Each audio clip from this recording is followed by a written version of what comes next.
নমস্কার বন্ধুরা, আমি পূজা। আজ আমি নিয়ে আসলাম আম দই রেসিপি নিয়ে। তো গরমকালে তো আমরা সবাই আম খেতে ভীষণ ভালোবাসি, আর আম দিয়ে নানান রকম রেসিপি বানাতেও খুব পছন্দ করি। তো চলো দেখা যাক এই রেসিপিটা আমি কিভাবে বানালাম। আর তার জন্য ভিডিওটা স্কিপ না করে সম্পূর্ণ ভিডিওটা দেখার অনুরোধ রইল।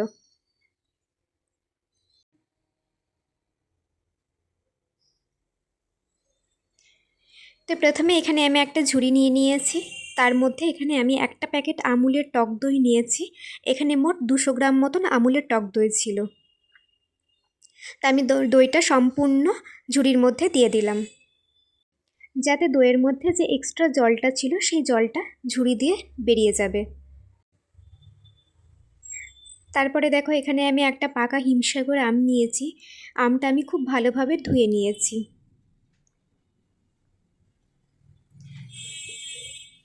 এবার একটা ছুরির সাহায্যে আমের দু সাইডটা আমি কেটে নেব। তো এই আমটা কাটার সময় আমার নিচের অংশটা একটু খারাপ বেরিয়েছে, তাই জন্য আমি ছুরি দিয়ে নিচের অংশটা কেটে বাদ দিয়ে দিলাম।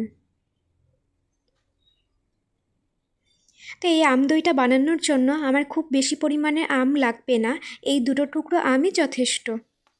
তারপরে আমি এখানে একটা মিক্সিং বোল নিয়ে নিয়েছি। একটা চামচ দিয়ে আমের শাঁসটা তুলে নিলাম।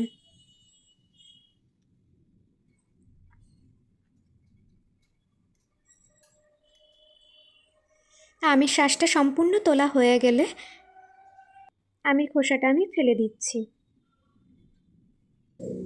তো আমার এখানে মিক্সিং জারে দুটো টুকরো আম নেওয়া হয়ে গেছে। এবার আমি অ্যাড করব সামান্য পরিমাণে চিনি, আর অ্যাড করব সামান্য পরিমাণে আমুলের গুঁড়ো দুধ।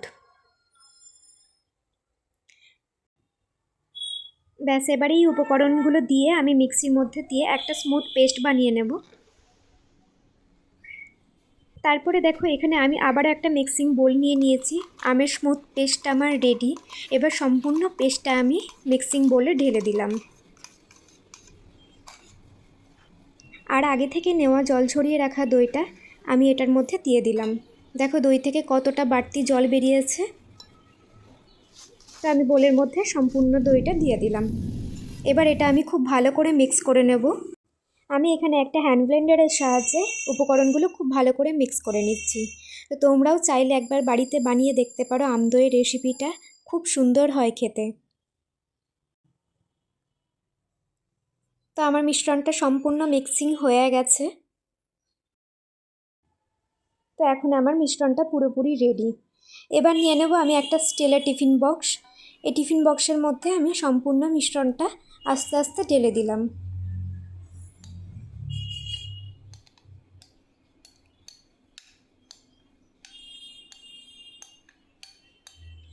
আমার মিশ্রণটা সম্পূর্ণ ঢালা হয়ে গেলে এবার আমি টিফিন বক্সটা হালকা করে করে ট্যাপ করে নেব, যাতে কোনো ভিতরে এয়ার বাবলস না থাকে।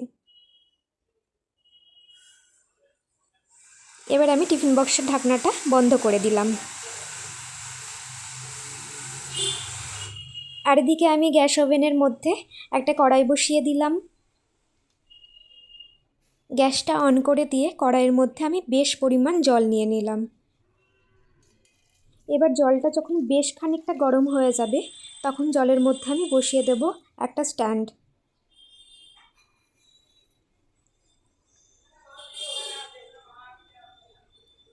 তো এই স্ট্যান্ডের মধ্যে আমি টিফিন বক্সটা বসিয়ে রেখে দিলাম।